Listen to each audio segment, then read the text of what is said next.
Bom ano e seja bem-vindo ao Conversa Capital. Recebemos neste início de ano Carlos Tavares, economista. Obrigada por estar aqui connosco com a Antena 1 e o Jornal de Negócios. Como sempre acontece, começo por lhe perguntar o que é para si neste momento capital em Portugal? Muito obrigado, muito bom dia. Eu penso que hoje, pelo menos na minha visão de economista, o capital é que o país se una e se mobiliza em torno de grandes objetivos, os grandes objetivos que tem de atingir. Esta provavelmente é a parte que não é mais complicada. Mais complicada é o que é preciso fazer para os atingir. Quais são os meios necessários para atingir esses objetivos que levarão, não são para o imediato, a maior parte deles, e exigem, de facto, a adoção de políticas consistentes com a ambição que eu penso que temos de ter. Infelizmente, eu creio que a discussão se tem centrado muito nas questões conjunturais, no curto prazo, no imediato, na discussão de medidas avulsas e muito pouco na discussão das políticas ou de uma política consistente que devia ser permanente. Aliás, um dos problemas do nosso país é a intermitência das políticas. Por vezes, uma simples mudança de governo ou até a simples mudança de pessoas altera as políticas e não se dá tempo, isso tem acontecido várias vezes ao longo dos anos, não se dá tempo a que medidas que poderiam ser importantes, reformas que poderiam ser importantes, produzam efeito. E hoje, de facto, nós temos necessidade de um grande programa de reformas estruturais. Fala-se muito de reformas estruturais, provavelmente raramente ouviu dizer quais são exatamente as reformas. Eu estou a terminar um ensaio com uma colega minha para o Fórum de Produtividade e Inovação que a AEP está a organizar, onde nós identificamos 10 grandes reformas concretas para pôr a discussão, precisamente, e que exigem, de facto, por um lado, persistência, exigem capacidade de decisão e exigem, de facto, que nós separemos aquilo que é o debate puramente político daquilo que é o debate dos grandes objetivos, daquilo que nós queremos atingir e da ambição que temos de ter. A verdade é que também a imprevisibilidade daquilo que tem sido o contexto a nível mundial, primeiro com a pandemia, depois com a guerra, acabou por obrigar à necessidade de tomar medidas, no fundo, que são conjunturais e deixar ficar um pouco de lado essas reformas estruturais. Do ponto de vista económico, com todas as dúvidas que subsistem, como é que prevê ou como é que olha este próximo ano de 23 aqui no mundo e em Portugal? Quais são as suas preocupações? Sem pôr em causa aquilo que disse, é evidente que quando surgem circunstâncias não previstas, elas têm de ser atacadas por medidas que são, por natureza, conjunturais, de curto prazo, mas elas não devem afastar das políticas mais permanentes, não nos devem afastar dos objetivos. E eu costumo dizer, a pandemia e a guerra têm as costas largas no sentido que têm sido responsabilizadas por todas as dificuldades, quando muitas das dificuldades que estão a surgir e que têm surgido foram simplesmente destapadas, digamos, foram simplesmente potenciadas por estes fenómenos de curto prazo. Isto já não é a primeira vez que acontece. Por exemplo, quando aconteceu a crise de 2008, a crise financeira de 2008, e os nossos bancos tiveram problemas na sequência dessa crise financeira, também se procurou dizer, bem, os bancos tiveram problemas por causa da crise financeira. Eu, na altura, escrevi um livro sobre a banca e a economia portuguesa, precisamente onde procurámos demonstrar, eu e o professor Carlos Alves, que aquilo que aconteceu depois de 2008 é essencialmente fruto daquilo que estava a acontecer já no nosso sistema financeiro antes de 2008 e que a crise financeira só potenciou, só antecipou em termos de consequências e provavelmente amplificou em termos de consequências. E nessa lógica, como é que vê o 2023? Eu gostava de ver o 2023 como um passo no percurso, um passo do percurso na direção certa para tratar os problemas que temos. Quando eu falava na mobilização em termos de objetivos, eu penso que há um que é relativamente evidente, consensual, não custará em termos de objetivos que seja assumido por todos, que é, nós temos a ambição de ter uma riqueza, um nível de riqueza, um nível de rendimento parecido, pelo menos, com aquilo que são os nossos parceiros da União Europeia. Normalmente fala-se na média, nós temos um rendimento per capita que é 75% do rendimento da União Europeia, do rendimento per capita da média. Eu, por vezes, não gosto muito desta comparação com a média, porque eu penso que a nossa ambição tem de ser comparar-nos com os melhores e não necessariamente com a média. Mas, pelo menos, se atingirmos a média, já temos, digamos, uma convergência de 25% para atingir. Esse objetivo, eu penso que é lógico, que é necessário, e já estivemos mais perto dele. E isso é que nos custa um bocadinho, porque se nós recuarmos a 1985, de facto nós partimos de um nível até mais baixo, de cerca de 69%, mas em 1990 nós estávamos em 85% do rendimento per capita da União Europeia, e hoje estamos nos 75%. E isto tem sido uma queda permanente ao longo da última década. E, portanto, porque é que nós convergimos entre 85 e 2000 e 1999 ou 2000? Porque, de facto, foi um processo de convergência muito sério. Por exemplo, entre 85 e 91, portanto, 6 anos praticamente, o PIB português, em termos reais, cresceu 43%. O da União Europeia cresceu 22 ou 21 e qualquer coisa. Portanto, crescemos o dobro daquilo que é. E de facto, nós temos um desfazamento tão grande que nós temos de ambicionar crescer mais. A questão é que não basta querer. Aquilo que aconteceu em 85 e 91 não foi só voluntarismo, foi porque, na altura, se adotou um conjunto de políticas com os instrumentos que na altura eram disponíveis e que não são os mesmos que são hoje, e foram usados extensivamente e de forma completamente consistente na direção do objetivo que era crescer, aumentar o nível de riqueza. E hoje em dia, face àquilo que tem sido a situação que se tem vindo a enfrentar, as medidas que têm sido adotadas tanto pelo Banco Central como pelos governos, do seu ponto de vista, vão ao encontro daquilo que é o necessário? Já lá vamos. Só dizer uma coisa. Porque é que depois de 2000 nós praticamente deixámos de convergir e temos tido um crescimento incipiente, em média, não é? E é isso que temos que olhar, porque há episódios de convergência e divergência ao longo deste período. Eu penso que a política económica nunca se adaptou ao novo quadro que foi criado pela entrada no euro.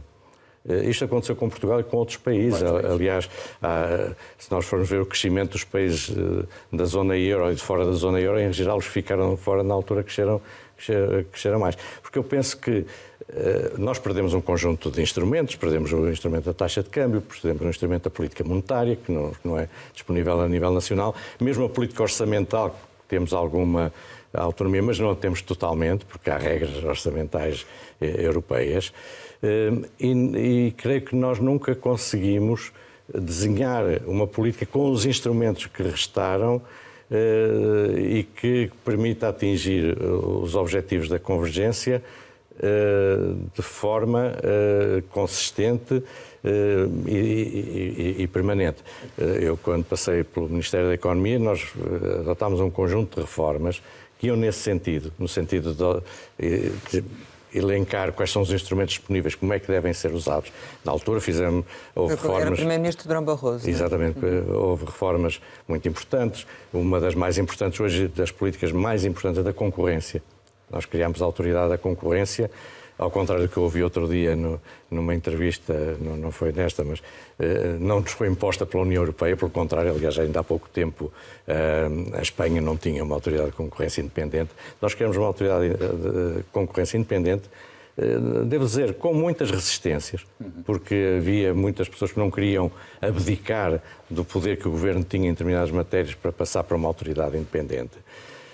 Temos uma boa lei da concorrência, criámos a Agência Portuguesa para o Investimento, mudando o paradigma da captação do investimento direto estrangeiro. E agora não vê isso a acontecer, é isso? Não, o problema é que, por exemplo, ainda outro dia me surpreendia por ouvir os empresários a queixar-se da demora do licenciamento industrial, que é um problema para uma empresa começar a operar hoje, nos dias de hoje, ou daqui a 6 meses ou daqui a um ano, é completamente diferente. E eu fiquei surpreendido porque na altura deixámos este problema tratado, centralizando todo o processo de licenciamento, na altura nas direções regionais de economia, com um interlocutor único, estabelecendo prazos para a administração se pronunciar e dando às direções regionais de economia o poder de, caso os serviços não se pronunciassem nos tempos previstos, de fazer o chamado deferimento tácito. Já vamos falar um bocadinho melhor sobre as empresas. Eu sei, mas já agora só dizer uma coisa. Pior do que não serem adotadas novas medidas é que muitas destas foram revertidas. As direções regionais de economia foram extintas e desapareceu este processo de licenciamento industrial como estava. A Agência Portuguesa para o Investimento foi reintegrada com o comércio externo, sendo que o comércio externo e o investimento estrangeiro são negócios completamente diferentes. A Autoridade da Concorrência, felizmente, não foi revertida, continua a existir e o quadro da concorrência, mas isto é só para dar o exemplo. Por um lado, quando temos estes objetivos, é necessário reformar, é necessário introduzir novos processos. A reforma da administração pública continua por fazer e ela é muito importante também para a economia. É também mais difícil fazê-lo em contexto de múltiplas crises como temos visto, ou não? Não devia ser. Depois a guerra, a tempestade perfeita. Nós, se tivermos uma política, digamos, consistente, médio prazo, com alguma permanência, depois os episódios de crises têm de ser tratados por instrumentos próprios e eleitos em cada caso da forma mais adequada. Mas não nos afastando da trajetória que está definida. Mas em relação a estas crises, acha que disse que a pandemia e a guerra têm as costas muito largas? Ou seja, há erros que podiam ter sido evitados eu dou-lhe um exemplo. No âmbito destas crises? Eu dou-lhe um exemplo. É corrente dizer-se que a inflação que hoje temos, e que, apesar de tudo, não é comparável com aquela que tivemos nos anos 80, mas é um problema. Mas é um problema que deve ser tratado urgentemente e deve ser uma prioridade. Estamos a falar de quase 2 dígitos? Exatamente. Mas que é consequência da guerra, sobretudo. Só quem não viu os sinais é que pode pensar assim. A partir de meados de 2001, eu ainda estava no banco quando isto se passou e tive grandes discussões com os economistas do banco, precisamente porque eu dizia cuidado com os sinais, e isso ficou felizmente registado. Infelizmente eu tive razão, porque previa-se na altura que a inflação que não subia, que as taxas de juros só subiam em 2026, eram as previsões que havia na altura. E atenção, na altura não havia a questão da guerra, pelo menos da forma como... Não havia, exatamente. Não é? Mas havia sinais. Eu estive a ver, por exemplo, estava a ver aqui, para não me enganar nos números, se nós olharmos ao índice de preços da produção industrial, que são os preços, portanto, não são no consumidor, mas são por grosso, mas nós sabemos que eles mais tarde ou mais cedo aparecem nos preços no consumidor. Entre novembro de 2021 e novembro de 2020, portanto não estamos a falar de guerra ou do que quer que seja, o índice de preço da produção industrial para o mercado nacional cresceu 10,7%. 10,7%. Se tivermos todo o período depois de novembro de 2022 a 2021, cresceu 16,9%. Nestes 2 anos, o índice de produção industrial cresceu cerca de 30%, 29%, 30%. Mas ele já vinha, como vemos, desde meados, digamos, de 2001 a crescer.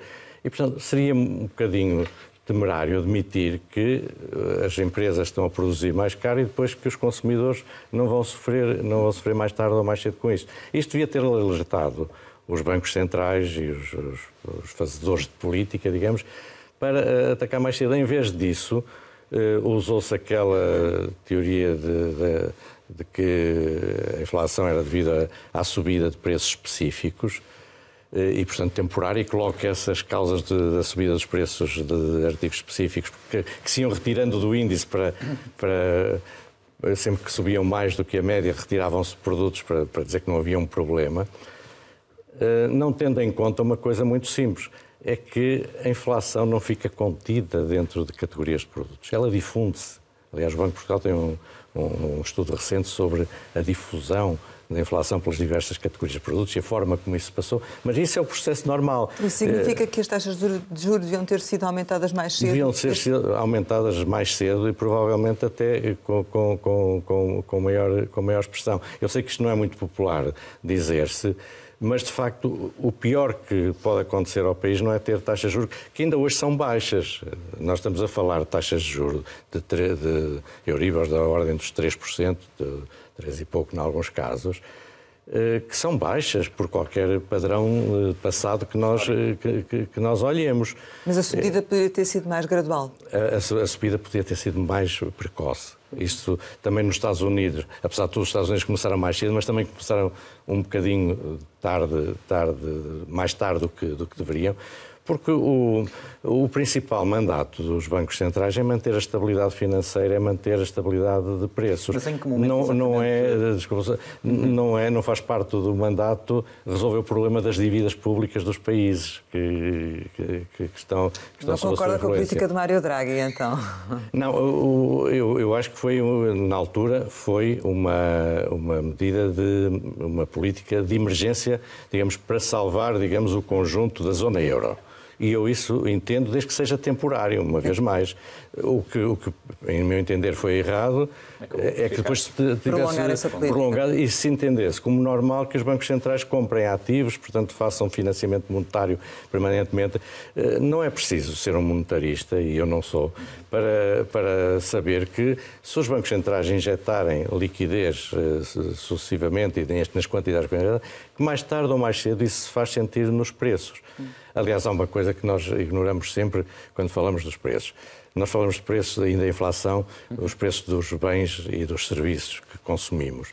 Mas há outra inflação que esteve sempre presente e que ainda está, que é a inflação nos ativos.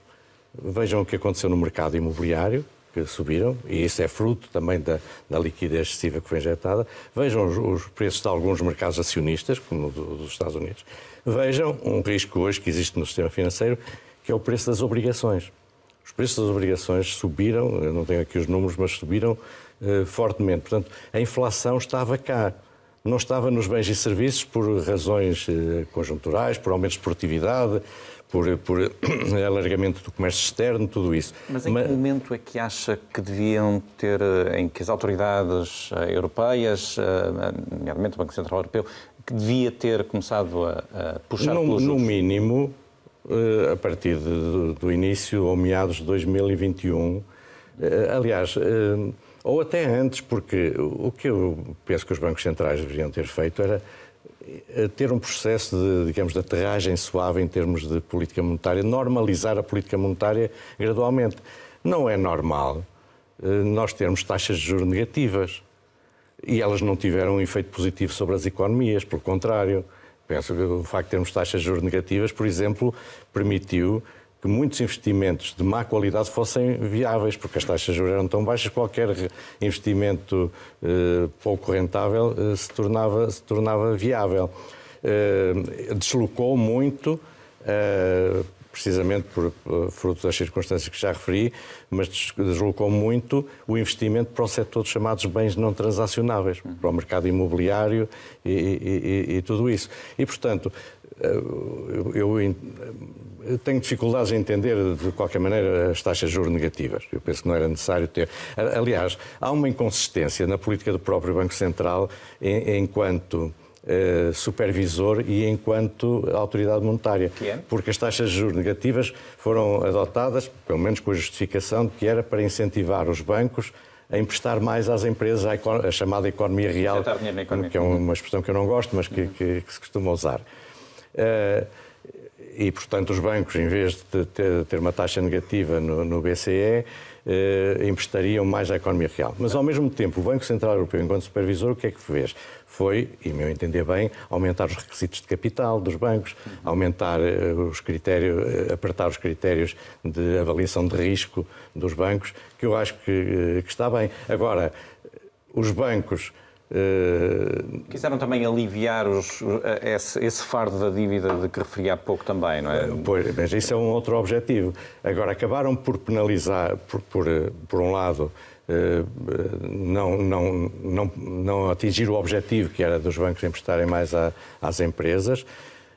Acabaram por, fruto das taxas negativas, de penalizar as contas dos bancos, reduzindo-lhes, digamos, a sua base de capital e dando-lhes menos capacidade também de emprestar. E, portanto, isto é o exemplo de políticas provenientes da mesma instituição e que mostra, às vezes, o conflito de interesse que há entre ter políticas diferentes dentro da mesma instituição, acabam por ser inconsistentes. Isso verifica-se, aliás, é uma das questões que nós teremos de olhar bem, é a questão da consistência das políticas. Aqui é uma questão de uma política europeia versus outra política europeia de supervisão. Mas também na política nacional nós temos casos inconsistentes que podemos falar daqui a bocadinho, se falarmos das empresas. Ainda em relação a essa questão da inflação e no momento atual, nós também gostamos de assistir, eventualmente, é um aumento das taxas de juros, e essa tem sido a política definida, que se está a sentir mais a nível do crédito do que propriamente nos depósitos, mas, simultaneamente, temos os Estados a injetar dinheiro na economia, a dar ajudas diretas às pessoas. Isto faz sentido ou não? Tocou aí 2 pontos cruciais, e muito bem. Um é quando referiu, e bem, que as taxas de juros estão a refletir nos créditos e não se estão a refletir nos depósitos. Isso é um problema não só para os depositantes, e naturalmente nós todos temos uma dupla, alguns têm uma dupla qualidade, devedores e depositantes, às vezes não coincidem nas mesmas pessoas, mas de facto é um problema do ponto de vista da racionalidade e da justiça, até da equidade para os depositantes. Mas um dos efeitos da subida das taxas de juros é suposto ser incentivar a poupança para reduzir a procura, para reduzir o consumo. Os bancos, ao ter esse tipo de comportamento, na prática estão a cortar um dos canais de transmissão da política monetária. E então no nosso país isso é particularmente sensível, porque a maior parte da poupança que nós sabemos está sob a forma de depósitos bancários. Neste momento, os certificados de aforro têm uma porcentagem maior do que os dos depósitos. Exatamente, e esse pode ser um dos papéis do Estado. Nós temos que perceber porque é que este comportamento dos bancos está assim. Eu percebo que os bancos estão a aproveitar a situação para tentar compensar, digamos, alguns resultados que tiveram menos positivos das taxas de juros negativas, mas eu penso que esta situação não se deve prolongar, não se pode prolongar. E aí o Estado pode ter uma função importante, desde logo aumentando a oferta de títulos que ele próprio emite. Isso é positivo. Repare que uma das razões pelas quais a Itália não tem um problema maior, apesar de ter uma dívida pública muito grande, das maiores da Europa, é porque a maior parte da dívida pública italiana está nas mãos de residentes, ao contrário da nossa e de outros países. E, portanto, quanto mais investimento houver de particulares em produtos do Estado, como os certificados de aforro, como as OTRVs que deixaram de ser emitidas e que deveriam provavelmente recomeçar, mais estimula a poupança. Mais estimula a poupança e mais reduz a vulnerabilidade da dívida externa, na medida em que, se nós tivermos a maior parte da dívida na mão de residentes, nós estamos menos expostos a crises externas. Sobre, concretamente em Portugal, temos falado bastante aqui da forma como as autoridades internacionais, nomeadamente europeias, têm gerido a crise. Em Portugal, como é que vê a gestão desta crise ou destas múltiplas crises por parte do Governo? Não, a Rosário pôs uma questão, a segunda parte da questão, muito bem também. De facto, eu penso que houve as pessoas que não estavam habituadas à inflação há muitos anos.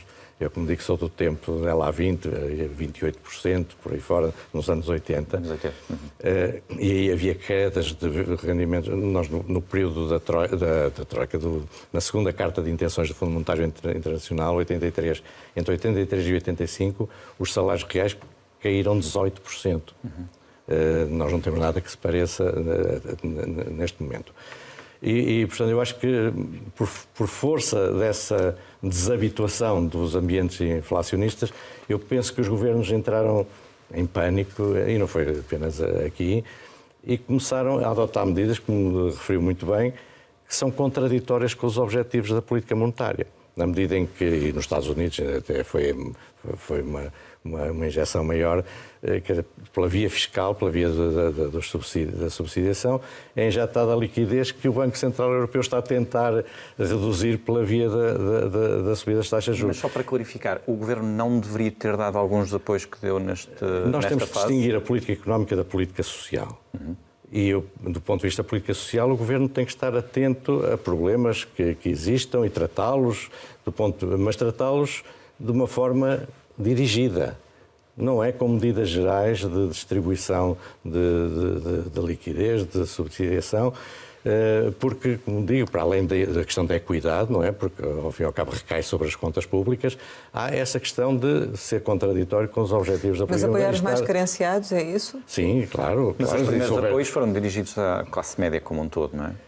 Sim, mas também é necessário que, como eu digo, ver em que medida é que esses apoios são necessários e para onde é que são necessários, para quem é que são necessários. Nós, se olharmos, às vezes vale a pena olhar para os números para ter uma noção de onde estamos. Se virmos o que aconteceu entre 2015 e 2021 no rendimento disponível das famílias, eu não sei se têm uma ideia de quanto é que cresceu o rendimento disponível das famílias nesse período. Cresceu 23%. 23%, com uma inflação de 5% acumulada neste período. Portanto, o rendimento real aumentou 17%. Se formos só as remunerações dos empregados, temos valores, um crescimento da ordem dos 30%. Claro que, e também por uma inflação de 5%. Portanto, há aqui um ganho acumulado que não foi de maneira nenhuma consumido por aquilo que se passou em 2022. É evidente que isto é o problema das médias e dos valores agregados. Aquilo que eu referi para as remunerações, para o rendimento disponível, não quer dizer que todas as famílias tenham tido rendimentos ou evoluções de rendimentos dessa ordem. E por isso é que eu penso que devemos, a política social tem que ser dirigida. Eu acho que se há pessoas que, por razões que não foi neste caso. Como? Não foi neste caso do Governo. Não me pareceu, não me pareceu e penso que, como diz, o pior que nos pode acontecer é continuar com a inflação alta. Nós, por vezes, havia aqui grande satisfação com a redução da inflação, 9,8 para 9,6, salvo erro. Se ela se mantiver nesta ordem de grandeza, este ano, o ano passado subiu 10% em cadeia, em variação homóloga. Se continuar, mesmo que seja nos 9, ou que seja nos 9, daqui a um ano temos acumulada 20% de subida de preços. E aí é que começa a ser um problema. Aí é que começa a inflação a corroer os rendimentos e aí a provocar recessão, provavelmente, no futuro. Quando as pessoas diziam que não deviam subir as taxas de juros porque provoca recessão, não há nenhuma razão para supor que esta subida de taxas de juros para estes níveis Mas deve subir mais ainda a taxa de juros ou tem que subir mais? Até que limite? Há bocado falou do Mário Draghi, que na altura teve a célebre expressão do whatever it takes, ou farei o que for necessário para salvar o euro. Que condicionou seriamente a forma como os mercados agiram. Exatamente. Eu acho que também pela mesma razão até, e por razões mais substanciais, o Banco Central Europeu tem que ter agora um whatever it takes, ou o que for preciso, para reduzir a inflação. Mas em relação às taxas de juros? É o instrumento principal que um Banco Central tem. E nós... Mas até onde é que isso é suportável? As taxas de juros não sobem definitivamente. As taxas de juros sobem quando for necessário para... O que não gostava era que chegássemos aos anos 80, onde, mesmo nos Estados Unidos, as taxas de juros chegaram aos 20%, porque o Banco Central se atrasou também aí na intervenção. Risco? Não estamos a falar de maneira nenhuma de níveis dessa. Mas não havia também, não devia de existir também uma pressão maior para aumentar, e volto a insistir na questão dos juros dos depósitos, porque na verdade só estamos a assistir praticamente a aumentos significativos no crédito. Precisamente pelas duas razões que disse, por razões de equidade com os depositantes, porque quando as taxas baixaram, as taxas dos depósitos baixaram, mas também para repor este canal de transmissão, para incentivar a poupança. Nós desabituámos... Incentivar a poupança de quem mais tem também, não é? Não, ou de quem mais pode tem poupar. também gasta mais. Não, de quem pode poupar. De quem pode poupar, eu penso que nós desvalorizamos muito, digamos, a variável poupança. Agora, nós temos de ter consciência que os problemas que tivemos, seja nos anos 80, seja nos anos a seguir a 2010, ou antes e logo a seguir a 2010, são anos em que se cria um desequilíbrio macroeconómico porque a poupança interna é insuficiente para financiar o investimento. Portanto, se nós queremos, e dizemos, nós queremos crescer aceleradamente, para crescer aceleradamente, para convergir rapidamente, as empresas têm que haver um esforço de investimento muito grande, dirigido ao setor essencialmente dos bens transacionáveis, que não é o que tem acontecido. Nós virmos de 95 a 2020, salvo erro, ou 2021, portanto em 25 anos, 68% do investimento foi dirigido à construção e obras públicas. Só 30% é que foram dirigidos a equipamentos de empresas e o restante foi aos chamados intangíveis, etc. Com este tipo, nós ouvimos todos os dias também falar, para além das reformas estruturais, na mudança do modelo de desenvolvimento. Também ninguém normalmente diz o que é essa, mas a mudança também reside aqui, criar os incentivos corretos para que haja um esforço de investimento que tem de ser das empresas. Mas o que é que são os incentivos corretos? É uma redução de impostos, por exemplo? É uma política fiscal consistente. É uma política fiscal consistente com estes objetivos. Nós, por exemplo, um dos problemas que nós temos, se olharmos... Porque é que nós temos este diferencial de rendimento per capita, de riqueza? Se formos ver, há um espelho disto que é a produtividade. Nós temos uma produtividade que é cerca de 65% da média europeia, mais uma vez. Estamos no mesmo patamar que estávamos há 25 anos atrás. Não progredimos praticamente nada nesse domínio. E se nós olharmos, por exemplo, para o nosso tecido industrial, nós vemos uma empresa portuguesa, uma empresa alemã tem um volume de negócios que é 8 vezes superior a uma empresa portuguesa. Ou seja, se for uma austríaca são 6 vezes, uma belga também são 6 vezes, uma francesa são 5 vezes, por aí fora. As empresas portuguesas que estão no comércio internacional defrontam-se todos os dias com empresas que têm uma produtividade muito maior do que a nossa, do que a delas, e com dimensões muito maiores. E isso conta no comércio externo, isso conta. E por isso o Governo, e até, neste caso o Ministério da Economia, tem, já desde o tempo do Ministro anterior, tem dito e bem, é preciso que as empresas tenham ganhos de dimensão, que cresçam, que sejam maiores. O que neste momento da crise se torna mais complicado. Não, mas mais uma vez vamos à consistência das políticas. Ao mesmo tempo em que o Ministério da Economia diz que as empresas precisam de crescer, precisam ter uma dimensão maior, a política fiscal diz o contrário. Ou seja, nós temos um IRC que tem uma taxa nominal de 21%, mas se formos ver a taxa efetiva de tributação das empresas é 25%, quase 26%, que é uma das maiores da União Europeia. Isto porquê? Porque em cima da taxa base incidem as chamadas derramas estaduais e autárquicas, mas sobretudo as estaduais, que é progressiva. Ou seja, o que é que acontece a uma empresa que invista e seja bem sucedida e passa, por exemplo, a sua produção e a exportar mais e a vender mais e tal. Passa, em vez de pagar 21%, se for muito bem sucedida, pode pagar 31%. E, portanto, há muitas empresas que digam, se calhar, o melhor é ficar a mesma. Isto é um exemplo de inconsistência de políticas a nível interno. As empresas têm também, nesta fase, outros desafios com a crise, nomeadamente a questão salarial, que eu queria perguntar. Sim, mas agora, também em termos de política fiscal, já agora eu penso que há uma grande urgência no tratamento da questão da fiscalidade, em geral, e eu lembro que nós ainda estamos... A última reforma fiscal verdadeira foi a que o Dr. Miguel Cadilho fez em 85, 86, em que criou este sistema de impostos de forma muito coerente e que era suposto ser um sistema estável ao longo do tempo. Por isso ele criou uma coisa que se chamava Estatuto dos Benefícios Fiscais, que era um documento para só ser alterado excepcionalmente. E não tem sido esse o caso. O que é que se passou? Passou a ser usado o orçamento, que é um documento anual, como instrumento de política fiscal e orçamental, que não deve ser. o Estatuto dos Benefícios Fiscais... Para que as medidas sejam transitórias e não, exatamente. E não permanentes. O Estatuto dos Benefícios Fiscais todos os anos sofre numerosas alterações. Nós, para além da taxa de IRC que é alta, as empresas defrontam-se com outro problema, que é a complexidade do sistema. Nós não conseguimos, por exemplo, comparar a nossa taxa de IRC com a das outras, porque a base de tributação é muito diferente. E aqui quem são as empresas mais bem dotadas de recursos que podem explorar o Estatuto dos Benefícios Fiscais. Por isso eu sempre disse, eu preferia ter uma taxa mais baixa e não ter as derramas estatuais e acabar com a maior parte dos benefícios fiscais. Eu penso que as empresas também o quereriam. Eu ouvi empresas portuguesas dizer, em Espanha a taxa é um bocadinho mais alta, mas pelo menos o sistema é muito simples e eu sei com o que é que posso contar lá. Aqui a tributação final de uma empresa é muito difícil de conseguir. Além disso, se nós combinarmos a tributação da empresa, que pode ir aos 31,5%, com a tributação depois da distribuição do rendimento, neste momento temos uma taxa de tributação dos dividendos 28,5%.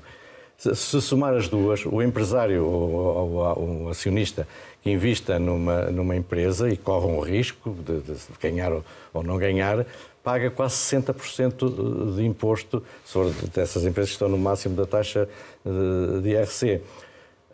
Ou seja, aquilo que o Estado nos diz é invistam, corram os riscos, mas tem aqui um sócio silencioso que fica com 60% daquilo que for ganho pela empresa.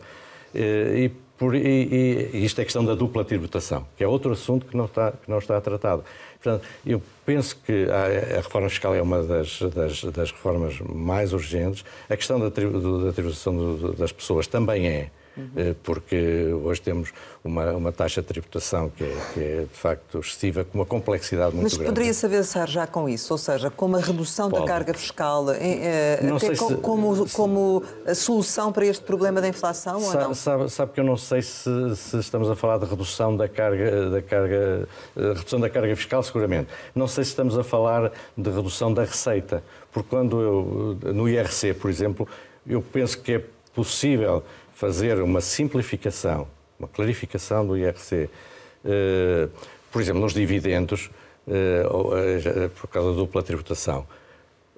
O Estado não perderia quase nada na questão da dupla tributação. Porquê? Porque as empresas não distribuem dividendos, para evitar a tal dupla tributação. Portanto, não estamos a falar de nenhuma receita que o Estado esteja a perder, ou estamos a falar de alguma coisa, obviamente. Mas no caso dos particulares? E no caso dos particulares, eu prefiro, por um lado, era precisar equidade ao imposto. Este sistema de multiplicidade de escalões, onde se faz a grande justiça fiscal não é e a progressividade, não é pelo número de escalões, é pelas deduções.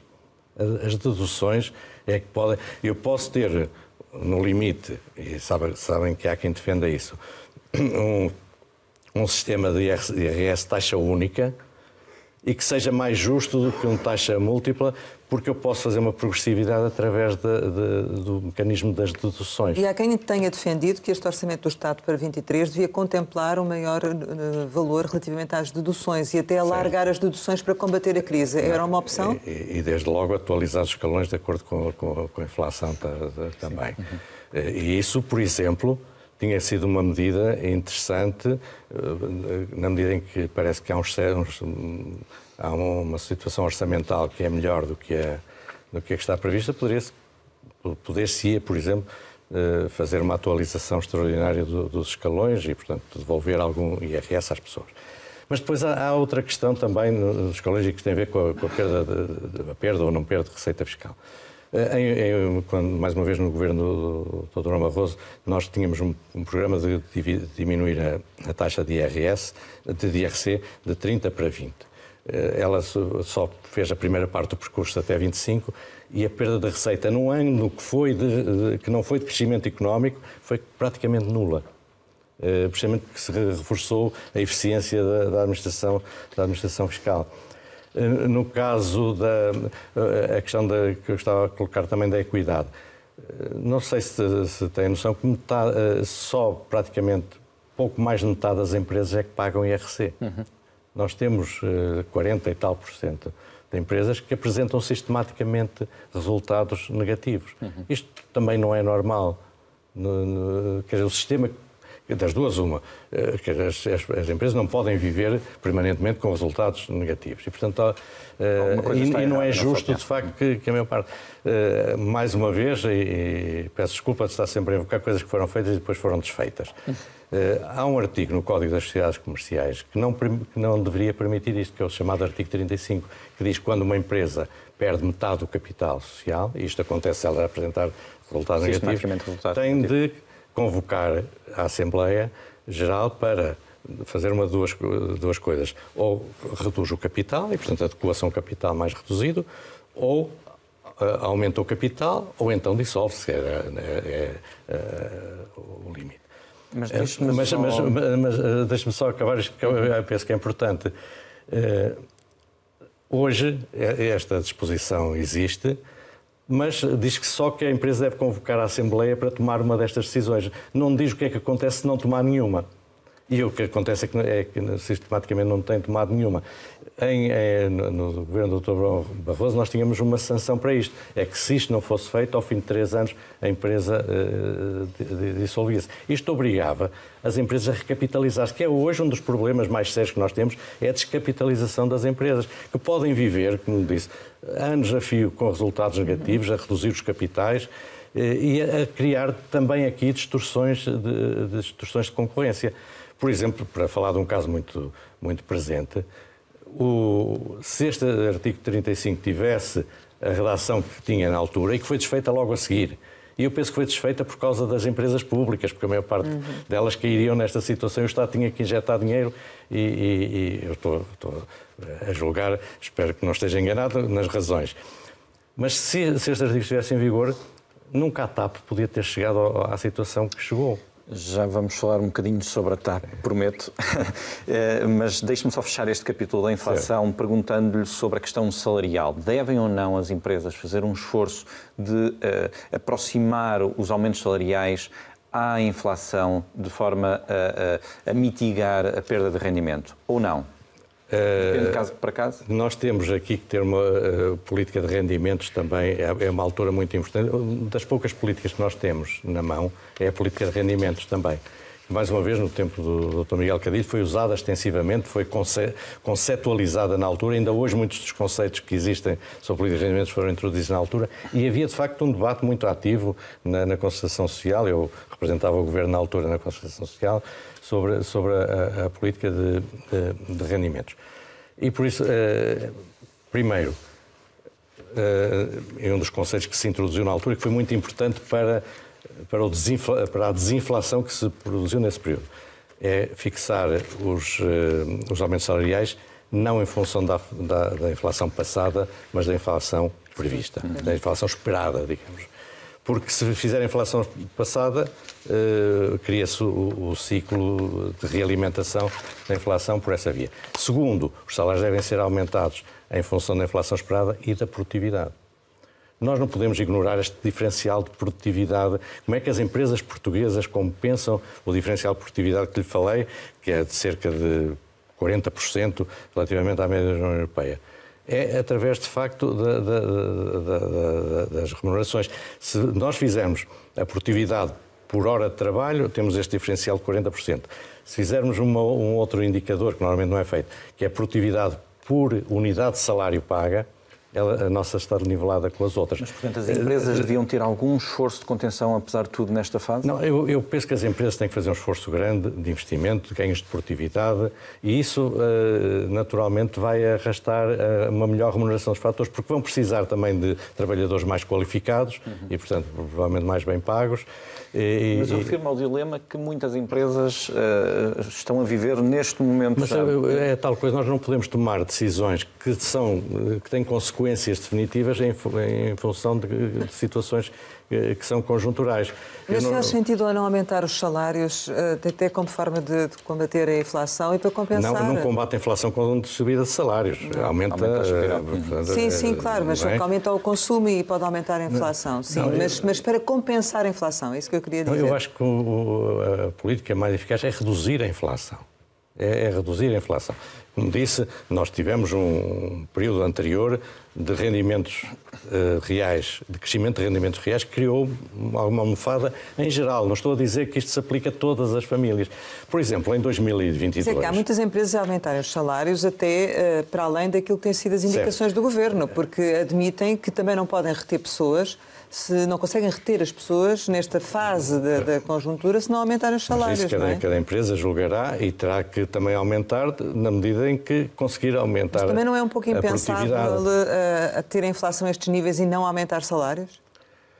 Não, em termos de duradouros não é, de facto. Porque as pessoas não conseguem também viver, não é? Em termos duradouros não é. Agora, a verdade é que em 2022, em que tivemos uma inflação de 10% aproximadamente, e em que os salários cresceram menos, mas apesar disso tudo,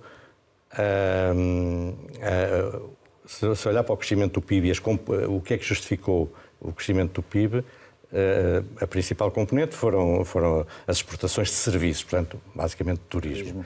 Mas a segunda foi o aumento do consumo privado, dos 6,2%, é mais de 6,2%, mas 4% devem-se às exportações de serviços e 2,2% devem-se ao crescimento do consumo privado. Portanto, nós não temos, não há um sintoma claro de dificuldade generalizada em 2022. Como digo, não impede que possa haver situações pontuais que têm que ser tratadas, mas isso é a política social que exige que o Governo esteja. Mas há um acordo de rendimentos que prevê, em termos gerais, um aumento de 5% dos salários. Este aumento, do seu ponto de vista, não faz sentido? Eu não conheço o acordo de rendimentos em pormenores, se calhar devia conhecer, mas eu espero que o acordo de rendimentos também preveja as medidas para aumentar a produtividade das empresas. Se as empresas aceitaram esse aumento é porque acham que podem acomodar, portanto isso naturalmente, em princípio, conduzirá a um aumento da participação do fator trabalho na distribuição de rendimento, o que é, naturalmente, uma política justa e desejável. O que eu não gostaria de ver é que, com esses aumentos salariais, os preços, as empresas perdessem competitividade e, em vez de estar as exportações a contribuir, como estão para o crescimento do produto, deixassem de contribuir, e isso depois acaba por se voltar contra os próprios trabalhadores, porque no futuro vão poder pagar menos. Mas o cidadão comum, neste momento, está com dificuldade de enfrentar a subida da inflação, nomeadamente ao nível dos bens essenciais. Portanto, o aumento do salário, com o aumento da taxa de juros também no nível dos créditos, o aumento do salário é a única forma que tem de minimizar, não compensa, minimiza, não é? Sabe que por trás do cidadão comum cresce, há uma diversidade muito grande de situações. E é isso que eu acho que deve ser visto, é essa diversidade de situações e não tratar o geral, portanto, como se fosse na base de questões individuais. Há uma questão que vale a pena ver em relação à questão da competitividade das empresas. Se nós formos ver os preços, nós vemos as exportações a subir e a aumentar o peso no PIB e tal, mas se formos ver o que tem acontecido ao preço das exportações, os preços das exportações, se formos ver um período longo de 85 até agora, cresceram menos de metade dos preços no consumo privado. Ou seja, isto faz levantar duas questões. Primeiro, é se não temos um problema de concorrência sobre o mercado interno, em que as empresas vendem mais caro, digamos, para o mercado doméstico do que para o mercado externo. Aliás, naquele índice de preço da produção industrial, a subida de preços para o mercado doméstico foi quase o dobro da subida de preços para os mercados externos. E, portanto, isso foi uma questão de concorrência. Mas põe também outra questão, é se as empresas não estão a aumentar as exportações, como têm produtividade mais baixa, à custa de compressão das margens. E isso tem um limite, que estas empresas vão comprimindo margens até que um dia não conseguem comprimir mais e saem do mercado. E é aí que eu gostava de não chegar. E por isso eu insisto muito nesta questão. A melhor forma, digamos, de facto, de aumentar os rendimentos é resolver os problemas estruturais que a economia portuguesa tem de déficit de produtividade, que exige ações por parte das empresas, seguramente, decisões de investimento corretas, mas também da política económica, de forma a criar os incentivos corretos para que os investimentos se dirijam para os setores mais produtivos e não para os menos produtivos. Nós vemos, por exemplo, o crédito bancário aos setores chamados transacionáveis, que são aqueles que alimentam as exportações e concorrem com as importações, representa cerca de 10% do crédito total concedido pela banca. E os setores transacionáveis também, o valor acrescentado só representam cerca de 1/4 do valor acrescentado total. Quer dizer, nós temos uma economia que supostamente que é uma pequena economia aberta, mas em que aquilo que devia ser a principal atividade, ou o âmago das atividades da economia, são atividades voltadas para o exterior, representa apenas cerca de 1/4. Vamos agora avançar, porque já estamos no limite do nosso tempo, mas queríamos ainda colocar-lhe algumas questões fora este contexto económico. No caso da TAP, que referia há pouco, e dizia que se efetivamente a lei estivesse em vigor, que face aos prejuízos que a TAP tem, se calhar a atitude e a solução teria sido diferente. Diferente como? Repare, teria de ser diferente por parte de vários agentes.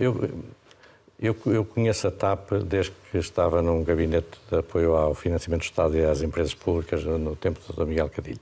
E muitos dos problemas que nós encontramos ao longo dos anos já vinham daí e nunca foram tratados.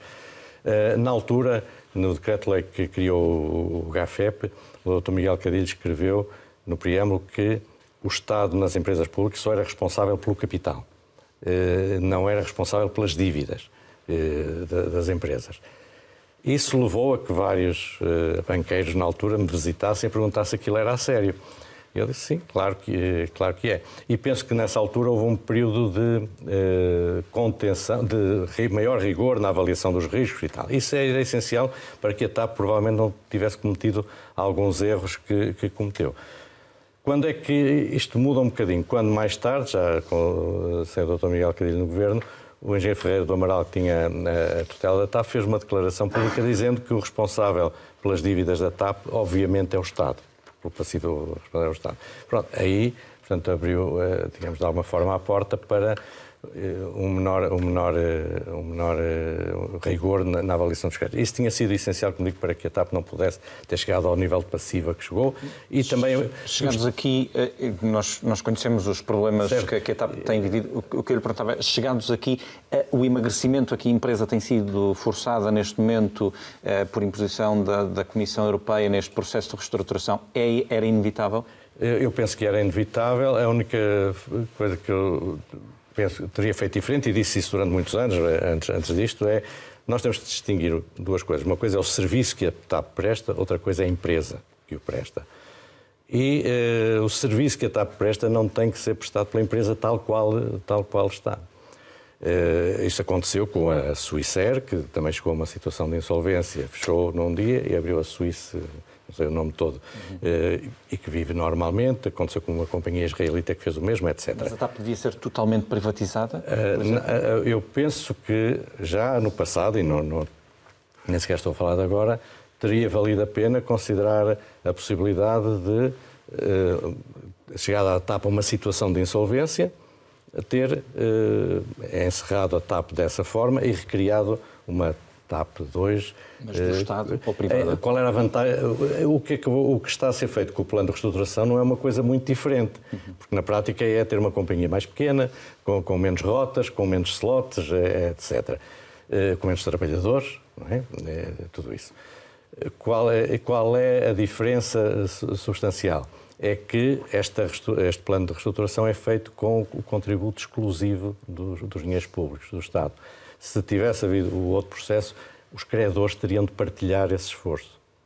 E penso que é justo, quer dizer, que o Estado, é verdade que tem responsabilidades, porque de facto não exerceu a sua função acionista.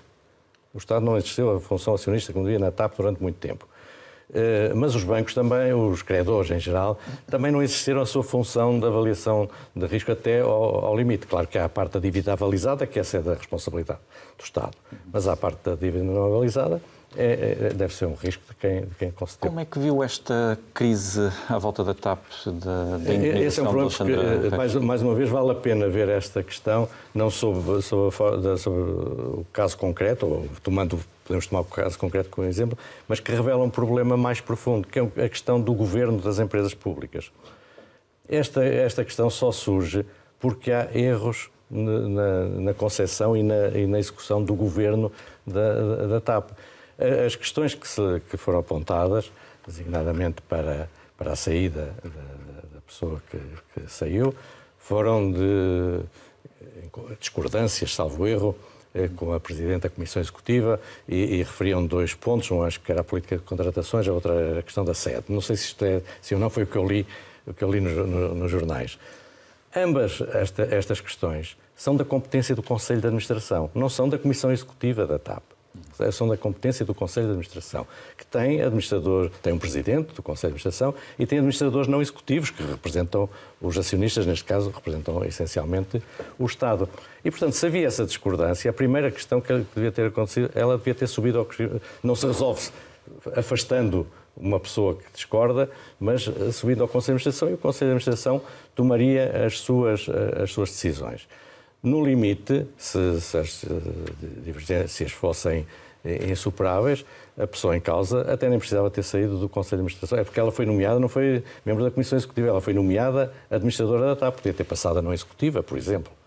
E, portanto, este problema só surge, de facto, porque antes de chegar até aos acionistas, o Conselho de Administração não o tratou pelos meios que devia e que tinha à sua disposição. O Dr. Carlos Tavares liderou a CMVM e há aqui um caso que lhe queria expor no âmbito desta crise, porque inicialmente a TAP disse à CMVM que tinha havido uma renúncia de Alexandre Reis, mas depois, quando foi obrigado a dar mais pormenores, já acrescentou que essa renúncia decorria da vontade da TAP. Uma empresa com a relevância da TAP não tem de ter mais cuidado nos esclarecimentos que presta ao mercado? Qualquer empresa, com a relevância da TAP ou não, tem que ter esses cuidados, mais tem a obrigação.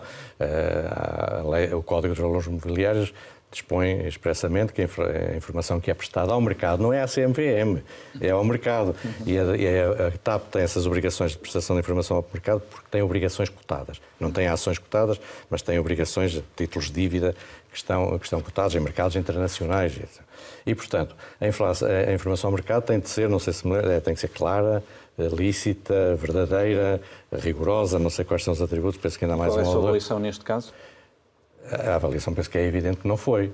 Basta comparar as duas comunicações que foram feitas para concluir que elas dizem coisas diferentes. E isto é muito grave no sentido que mostra também uma falta de cuidado, até mais uma vez a questão de governação, porque quem é responsável perante o mercado não é a Presidente da Comissão Executiva, é o Conselho de Administração, uma vez mais. E o Conselho uma forma leviana de tratar o assunto. O Conselho, eu não gostava de qualificar assim, mas penso que é uma forma pouco rigorosa e em que o Conselho de Administração, de facto, mais uma vez, não assumiu as suas responsabilidades. E a CMVM pode atuar nestes casos? A CMVM tem de atuar, em meu entender, porque há uma questão de violação do Código dos Valores Mobiliários. Claro que no atual Código ainda uma infração uma infração deste tipo é tratada como simples contraordenação. Muito grave, penso eu, mas penso que a sanção é relativamente limitada. Eu, quando estive na CMVM, defendi, e ainda hoje defendo, que a infração, portanto, a mentira ao supervisor e ao mercado deveria ser criminalizada. Neste caso, considera que houve, de facto, uma mentira? Eu penso que basta comparar os comunicados, não é? Penso que basta comparar os comunicados. É claro que quando são empresas com ações cotadas, esta questão é mais séria ainda, não é? Neste caso são só obrigações, são títulos de dívida, mas que não deixam de ter um preço, não deixam de ter uma probabilidade de cumprimento ou de incumprimento. E, portanto, custa-me, é uma questão de seriedade. Custa-me, de facto, entender que uma empresa não seja rigorosa quando tem de prestar informações ao mercado. As comunicações ao mercado não são press releases, não são comunicados de imprensa. E mesmo nesses eu acho que se deve ser rigoroso, não é? Mas às vezes na comunicação à imprensa há sempre a tendência para vestir as coisas de uma forma mais positiva, mais conveniente. Não, o comunicado ao mercado é informação regulada, que tem de ser absolutamente rigorosa e verdadeira. E, neste caso, a infração é até um bocadinho gratuita, porque não se entende porque é que não foi prestada inicialmente logo da forma correta. Foi presidente do Conselho de Administração do Banco Montepio, saiu o ano passado. Porquê é que não quis continuar? Sabe que eu, quando entrei no Banco Montepio, recordaste-se, o Banco Montepio estava nos jornais permanentemente como um problema, um dos problemas do setor financeiro português. Tipicamente era o Novo Banco e o Montepio. Penso que quando eu saí, o Montepio não é considerado um problema e isso deixa-me bastante tranquilo e com uma missão cumprida. De qualquer modo, eu, enquanto estive na CMVM, disse durante muito tempo que gostava de regressar à banca, porque foi, de facto, o meu início de carreira profissional, onde estive muitos anos, e gostava de regressar. A banca hoje é muito diferente daquela que eu tinha conhecido. O enquadramento, por exemplo, regulatório, em meu entender, passou do 8 para 80, passou de uma quase ausência de regras muito suaves e de atuação muito suave dos supervisores para uma regulamentação de quase tudo, não é? De tal maneira que hoje os bancos gastam, e as administrações dos bancos gastam provavelmente mais de metade do seu tempo na questão em questões relacionadas com a regulação, com o cumprimento, etc., que são importantes. Mas, por vezes, eu tenho dúvidas que toda a informação que é pedida hoje seja necessária. Eu defendi isso à vontade, porque quando estive na CMVM e participei nos fóruns internacionais, na regulação do mercado de capitais passou-se a mesma coisa. E houve uma sobre-reação. Eu percebo que, na altura, perante a crise de 2008, os legisladores quiseram regulamentar tudo e mais alguma coisa. Acresce que nos fóruns europeus, muitos daqueles legisladores, sem menosprezo, porque são pessoas muito dedicadas, mas muitos deles nunca passaram por uma instituição financeira e, portanto, em muitos casos, pensam que é possível regulamentar tudo até ao mesmo pormenor, o que é um risco para os próprios reguladores, porque pedem muitas vezes informação que não têm capacidade de tratar e se acontecer alguma coisa, as instituições dizem não, a informação estava lá toda. Mas voltando à questão do Montepio, portanto, o Montepio hoje é um banco, quando eu saí, e hoje penso que continua a ser um banco estável, nós já estamos a assistir a subidas do rating do banco. Houve uma redução do capital social também? Houve uma redução do capital. Sim. E esse é que é o problema maior do Banco Montepio. Como é que vê-se? O Banco Montepio tornou-se, eu disse isso publicamente, e até escrevi na minha última comunicação, no último relatório, o Banco Montepio hoje tem estabilidade, tem um perfil de risco completamente diferente daquele que tinha há 4 anos, tem ainda um problema de rentabilidade. E para ter mais rentabilidade precisa de mais capital, em meu entender, ou precisaria de mais capital, que, como sabemos, o acionista único não tem disponibilidades para fazer, já fez um esforço todo que, em meu entender, que poderia fazer. E por isso eu tinha avançado na altura com uma sugestão que estava a ser trabalhada e, pelos vistos, não foi continuada. Banco de Empresas? Não só o Banco de Empresas, que aliás foi uma solução muito bem conseguida, porque se vir hoje o que é a carteira de crédito de empresas do Banco Montepio com a que era há 4 anos, a distribuição setorial é completamente diferente. Mas qual era a decisão que tinha referido? Na altura estávamos concentrados, o banco estava concentrado essencialmente nos setores imobiliários e tal. Hoje tem uma diversificação setorial muito grande e tem um perfil de risco completamente diferente, porque nós criámos um departamento de análise de risco médio e longo prazo, que tem metodologias muito diferentes do risco de curto prazo, de tal maneira o Banco Empresa Montepio tem 3 anos, tem uma carteira de crédito que, juntamente com o que está no Banco Montepio, penso que andará pela volta dos 700 milhões de euros, criou um grupo de investidores institucionais que compraram títulos de empresas, portanto, criaram um financiamento alternativo e a maior, digamos, vitória do Banco Empresa Montepio é que, passados 3 anos e estes centenas de milhões de euros carteira de crédito não tem um único caso, ou não tinha um único caso de incumprimento. A outra solução que eu tinha dito, dada a situação do acionista, que temos que reconhecer, não é justo pedir-se mais à Associação Mutualista um esforço para além daquele que fez que, em meu entender, até está para além das suas possibilidades. E dado também que o acionista único também traçou uma opção de não querer outros acionistas no banco, poderia ser outra opção, ter parceiros, até externos, etc. Nós tínhamos avançado com uma solução que é da recapitalização implícita, que era da alienação a uma entidade de recuperação de créditos, dos créditos em cumprimento, ou de uma parte substancial dos créditos em cumprimento, e dos ativos imobiliários.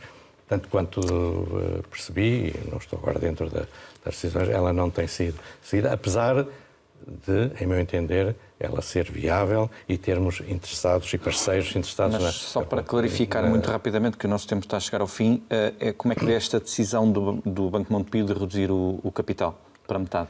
Isso é lógico, é a incorporação dos resultados transitados, portanto o banco tinha resultados negativos transitados e, portanto, é pôr o capital no nível em que ele tem. Aliás, seria uma das soluções que o próprio artigo 35 preveria. Não estou certo que tenha ficado claro as razões para a sua saída. Sentiu que tinha chegado ao fim? Sim, eu penso que nestas questões, nestas situações, as pessoas devem sair quando podem sair pelo seu pé, deixando, digamos, as coisas numa situação melhor do que aquela que entraram.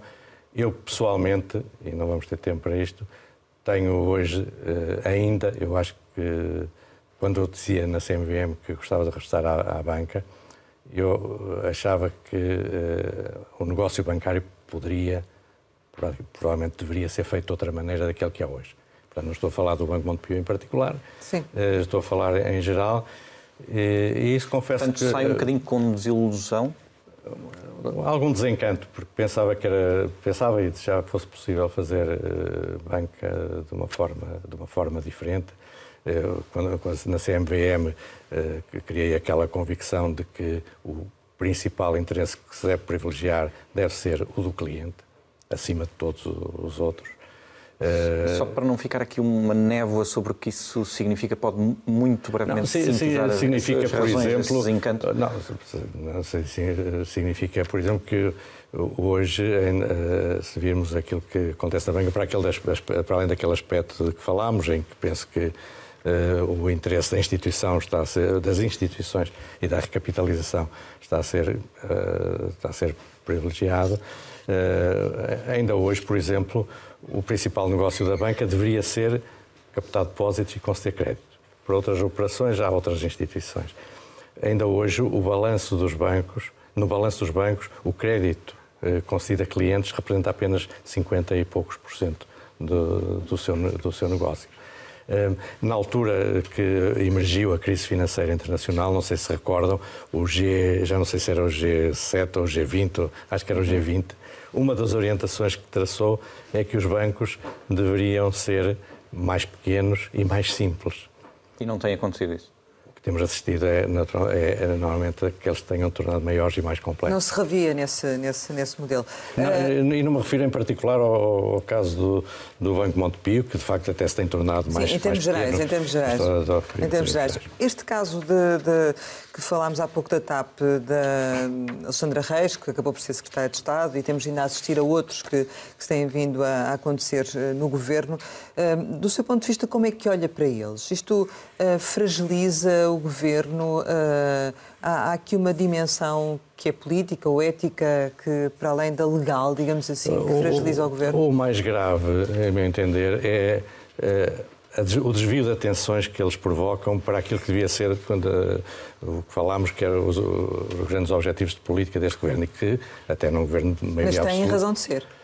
Não, tem que lá, uma vez que ocorrem, têm de ser tratados. E eu penso que esta questão põe em planos diferentes a questão da seleção das pessoas, que é válida para o Governo, mas é até mais válida para a questão da seleção das pessoas que dirigem as empresas, públicas ou não, a seleção das pessoas que dirigem os reguladores, a seleção das pessoas que dirigem a administração pública em geral.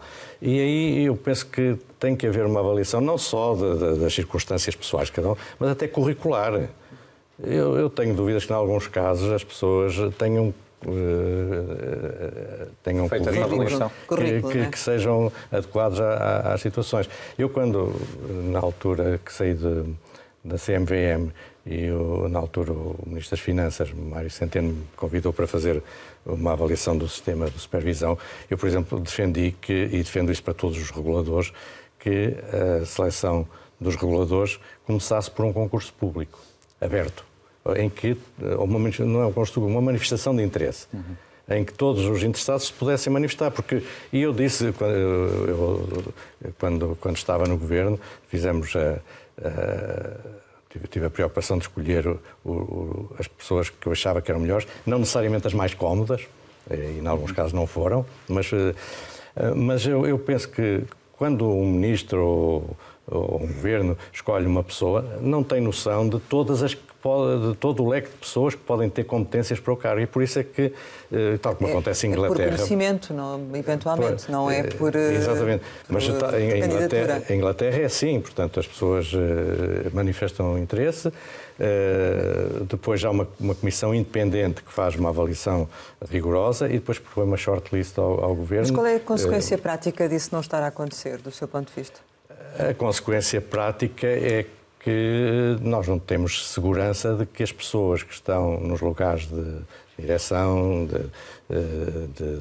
seja de direções gerais, de reguladores, do governo também? O governo já não digo que seja por manifestações de interesse, que aí tem que ser, mas que sejam de facto as melhores que poderiam ser no país. Nós temos o exemplo de Inglaterra, em que o governador do Banco Central foi um canadiano durante algum tempo. Mas no governo então é diferente em que medida? Não, o governo é uma questão de confiança política e de conhecimento, aí sim, de conhecimento pessoal.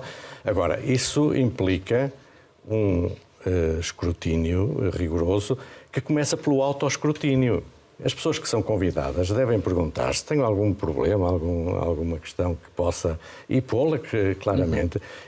E mais do que isso, eu tenho conhecimentos para o lugar. Eu estive duas vezes no governo, por acidente, porque não tenho carreira política, e foi por razões pessoais, uma vez como secretário de Estado do Tesouro, outra vez ministro das Finanças, e vi a exigência que sim, mas temos tido também casos de pessoas que fizeram esse escrutínio pessoal, mas ainda assim foram aceitos, não é? Portanto... Pois aí já não sei, aí tem que haver um grande cuidado também da parte de quem seleciona. Só para concluir, queria perguntar se, à semelhança do que aconteceu com o Dr. Carlos Costa, antigo governador do Banco de Portugal, também se vai escrever um livro de memórias? Não vou escrever. Primeiro porque estou vinculado a deveres de sigilo profissional. Segundo, porque aquilo que eu fiz na CMVM é conhecido. A CMVM, aliás, foi sempre uma instituição muito transparente. É uma instituição relativamente nova.